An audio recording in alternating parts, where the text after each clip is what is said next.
When we last left the Dakota War, Little Crow's warriors had sustained an embarrassing defeat at the Battle of Wood Lake. The Dakota warriors had completely routed. Little Crow had lost his influence with his fellow chieftains. Now determined to end the war, Dakota that were no longer loyal to Little Crow had prepared to fight him for the hostages his warriors had taken on their raids. Showing no interest, Little Crow and his warriors gathered what they could of their families and belongings and disappeared into the Dakota territory, many to be never seen again.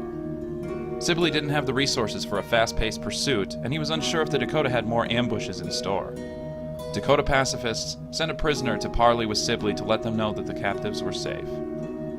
Upon arrival, there were white flags everywhere. Sibley and his soldiers had set up camp and took custody of the captives, of which there were 269. They were escorted the very next day to Mankato. From that day, the hunt began. Sibley was now charged with enacting new policies that would remove all Dakota natives from Minnesota. He now had to figure out what to do with these wayward populations, as well as punish all those responsible for the war. Resources were allocated to create an interim headquarters to enact these new Dakota-expulsion policies. It was known as Camp Release.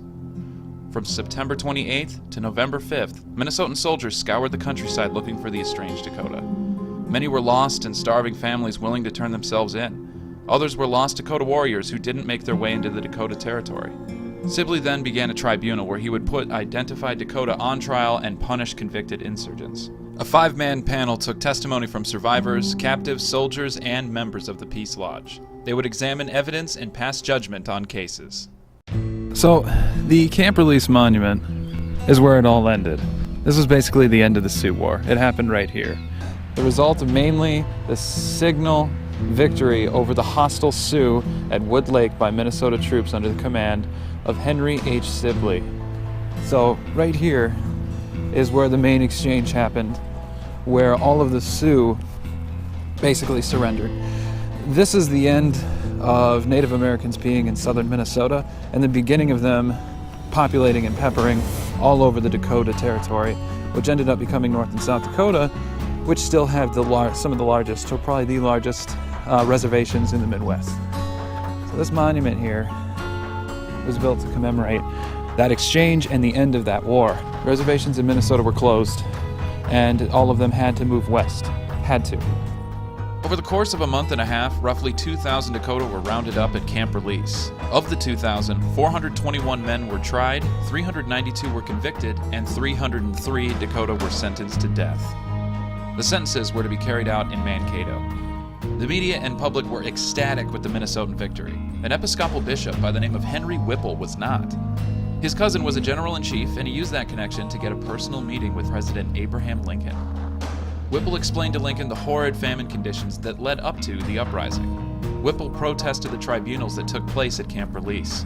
The trials had been done in kangaroo courts where non-English speaking Dakota would testify without accurate translators, be convicted on the frailest of evidence, and many hearings would last all but 5 minutes.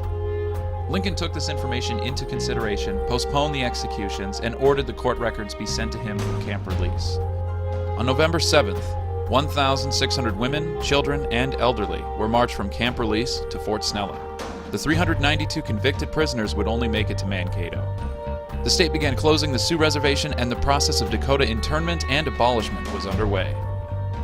It took 8 days to make the 180-mile march. When passing New Ulm, 2 Dakota were killed when attacked by a mob of angry homesteaders.